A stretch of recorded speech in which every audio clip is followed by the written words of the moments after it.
Many people have problems with art and not with reality. So why is art different? It's pretty simple, right? This is knowledge, this is thinking, this is thought. Yeah, it does something strange with your head. Welcome to the Undergang Armchair. Bring it. Welcome to the Undergang Armchair. My name is Ando. All right. We are back again. How is everybody? These are tight times, huh? Sorry about the delay. I've been traveling and otherwise trying to turn a quarter into a dollar with mixed results. But the good news is that we're taking the show on the road soon. I'll be heading up to Stockholm at the end of next month to talk to some people and visit some fairs, cause some trouble. More on that soon. Today, we have Ulrik Heltoft on the show. Do you know who Ulrik Heltoft is? In my opinion, he's one of the most interesting artists here in Denmark. And he's also, in his own sneaky way, very influential here. He teaches, working with a lot of young people. He makes art, and he produces some of the wildest things you've never heard about. By his own admission, he isn't very well known here, at least not on a base cultural level. But if you look around, or you look at him on an international level, you'll start to see his name pop up again and again. He is representing Denmark out there. But he doesn't make it easy either. There isn't much information on his website. He does zero public, that's important, public self-promotion as far as I can see. And his gallery here in town doesn't seem to have much information either. But all this mystery coincides well with his view of Unreality, which is excellent in my opinion. And I'm going to let him tell you about it right now. Enjoy.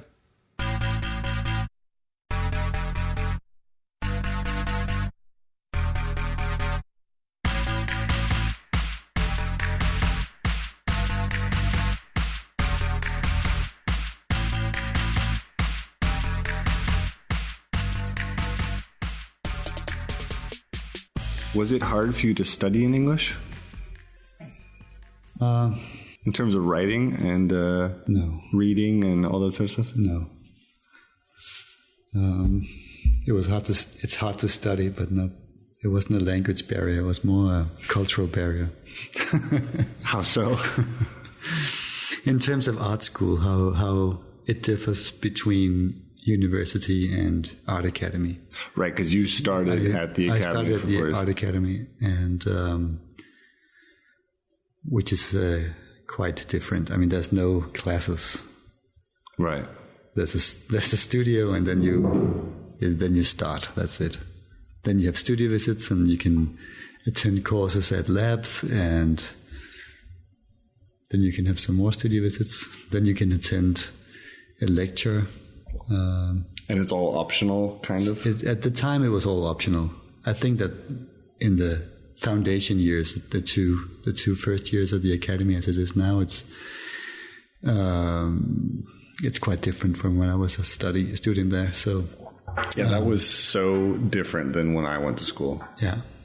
And I'm sure it was more like Yale in that case, where it's more the university life, classes with people who aren't art students, et cetera, et cetera. Yeah.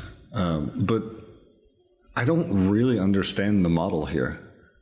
Is there a simple way of explaining like what the point is? Is the point to become a studio artist as soon as possible and just make work on your own and then present work and discuss work? Or is it to learn skills, or how is it exactly? I wish I could give you a short, straight answer, but I can't. There isn't one. Well, I mean, the part of the academy tradition is that it's a master-student relation. It's based on a master-student relationship. So traditionally, the school was based in craft. And so the students would be craftsmen. It would be house painters and carpenters. I don't know. Craft people who would then be very skilled at carving or something. And then they would refine that into art. And so it was decorative almost. Decorative, but also art architecture sort of in one big pool, I think. Yeah. And then I guess it divided into more specialized, I don't know. Right. more art, fine arts as fine arts, or however the fuck you want to call it. Yeah. So I think and then you would study with a master. So you would have a professor. It's a professor, and you would study with the professor, and the professor would give you a thumbs up or thumbs down. Mm-hmm. Something like that. And then you had to deal with that somehow. I started with a master-student relationship. Yeah. I was trained as a traditional cabinet maker. Which makes a lot more sense, I guess, and that's because they're teaching you physical skills. Yeah. They're teaching you, okay, this is how you do this. This is how you do this. None of this stuff is written down, and if it were, you would not be able to reconstruct it from words into action. You would not be able to. I mean, maybe you can, but I haven't seen any examples of it. But I doubt that you could write how to sand a table. Not well. I guess not. Not enough to be able to actually do it in the first shot. Exactly. So you have to. Visually, you have to see someone do it, and then you can try and imitate that, and then you'll do it, and then you'll find it very difficult. What looks very easy is very difficult, and then you do it, and then you do it again and again and again. Wax on, wax off. Mm-hmm. And then after a while, it seems easy, and you have no idea why this was difficult to begin with. Right. And then you show somebody and they go, fuck, that looks easy. Yeah. and so that is a terrible way of teaching and a terrible way of studying, I guess, because it's extremely time consuming. Yeah. But it's skill based. And so what art school in a university is like is that you're in a class and you have discussion, and then it's not very hands-on. And that's a very sort of cheap way of teaching, because you can teach 20, 30 students at once. Right. You don't need studio space. But in a lab situation, it's a master-teacher relationship. There's one master, there's one student at a time. Mm. It's very difficult to have multiple students learn a skill. As you know, when you teach students in your darkroom, well, you can only really be focused on one person. Yeah. And so that is a very expensive way of teaching. Yeah. And so that's why the Danish art school is very expensive. Mm. That's also why it's very good. Mm-hmm. And there's so few students. Mm-hmm. Yes. And so that's the luxury of the academy tradition as an art school. Right. Well, what happened when you went to Yale? How was that culture shift hard? Or at least, what did you notice? Well, first I have to attend class. Right. You have to be there. I'd have to actually show up. Right. And it's not that not showing up is bad. I mean, I guess you have to follow